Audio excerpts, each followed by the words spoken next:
18. The prophetic nature of work. Our view of prophecy is too often exotic and lawless.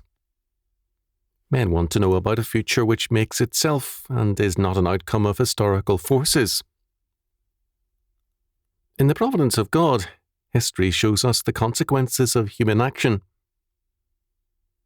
Because the universe is God's law order, ideas and actions have consequences.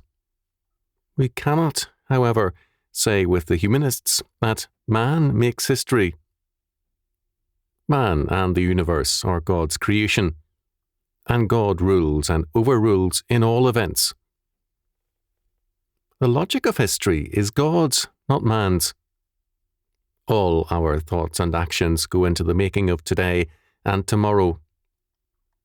At the same time, however, God the Lord is the determiner of all events.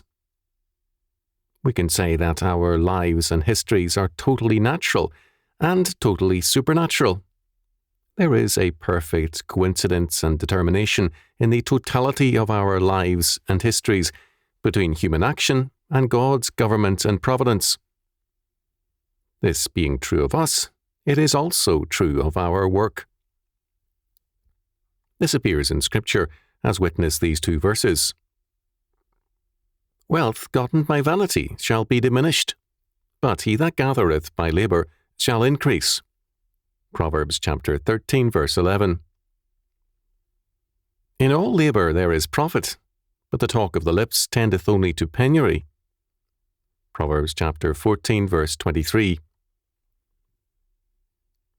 Such verses seem trite and empty to modern man, because he is so hostile to the work ethic.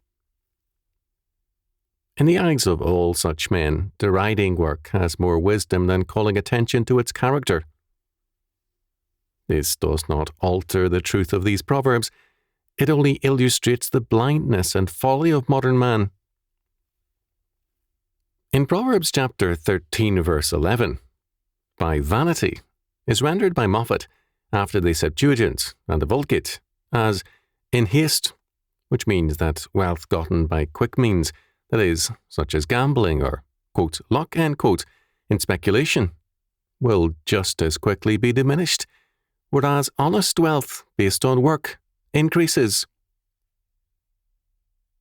In Proverbs chapter 14, verse 23, we are told of the weakness of words and its inadequacy as a substitute for work. Words cannot work. They cannot alter facts. Proverbs chapter 26, verses 23 to 28, chapter 24, verse 12. They cannot compel a response. Proverbs chapter 29, verse 19, chapter 2, verses 3 and 4, chapter 17, verses 4 and 10.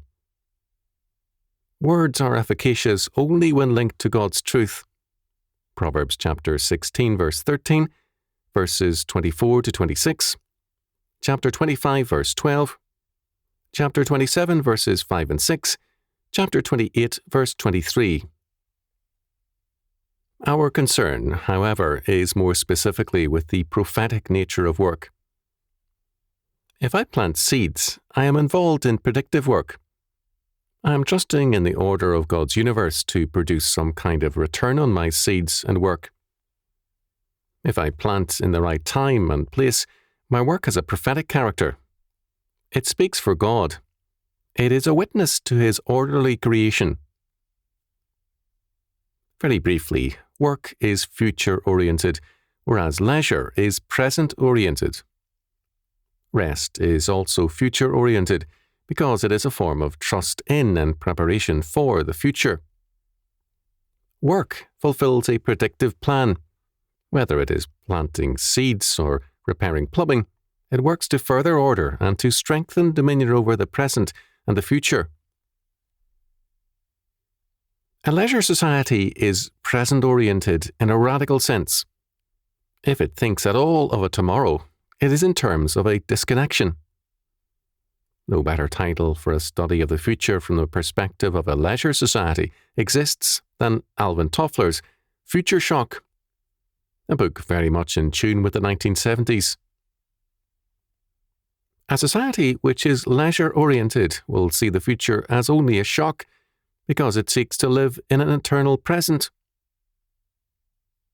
By contrast, John Nesbitt's Megatrends, 1982, bases its comments about our future on the working trends of the present.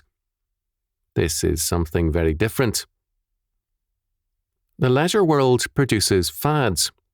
The working world produces trends. True work is prophetic because it is non-political and is productive. Elitism and leisure go together. The elitist separates himself from the world of work. This was especially marked in 19th century Europe. In England, for example, the man who made a fortune by trade was thereby tainted. By richly endowing his daughters, he could marry them into the aristocracy of the non-working, but he was barred from entrance into that elite circle. The rich worker, envying the aristocracy, made the world of leisure the goal for his children. At the same time, the meaning of spirit began to change. Before the Enlightenment, the word meant primarily the Holy Spirit, the third person of the Godhead. Afterwards, it came to have a humanistic reference, such as in esprit de corps, referring to the common loyalty and zeal of a group of men. Voltaire defined spirit in his Dictionnaire philosophique as ingenious reason. It meant, too, the subtle pleasures of society people who implied more than they said and preferred to leave as much as they could to the imagination. The motivating and governing force of spirit now belonged to man, not to God, in popular thought. We can thus speak now of the spirit of leisure and its role in a society. It is significant in terms of this that the modern era regards the religious nature of the medieval era with distaste. It is ignorant of the scientific and agricultural advances of that era. Where it does exercise its interest and sympathies is with respect to the non-working aspects of the era. As Parkes noted, the world of chivalry, so sordid and destructive in many of its manifestations, has continued to be favourably regarded in popular speech. Words especially associated with feudal society have mostly retained favourable connotations. A crusade, for example, is generally viewed as a noble enterprise, to such an extent that political movements often present themselves to the electorate as crusades. As a weapon customarily used by medieval warriors, a sword generally has eulogistic connotations and is often referred to by political speakers as a weapon for the defense of right. Thus, pro-feudal propaganda continues to be reflected in popular speech with astonishing success. Much more can be added to Parkes's comment. We speak, for example, of a knight in shining armour as an ideal figure. While the medieval knight sometimes served a useful protective military purpose, his proneness to rape and to sacking cities made him anything but a desired addition to one's fellowship. By contrast, the monk, who changed Europe for the good, and who was an intelligent worker, does not have any such favourable an image.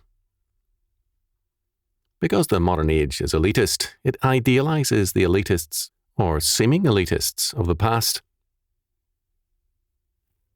The elitist plans for the future politically, that is, by substituting words and haste for work.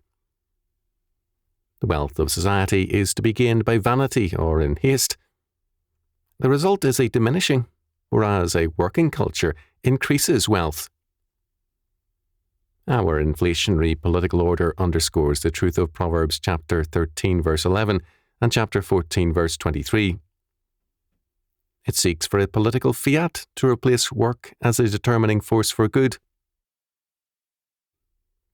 Godly work is hierarchical, that is, under God. It is a plan in action. It is a form of trust in God's predestination. It is a baffling fact to outsiders that Calvinism, with its predestinarianism, has produced the hard-working, future-oriented men as against the humanists. But to work against the void is debilitating, and humanism readily loses its fervour and replaces it with terror and coercion.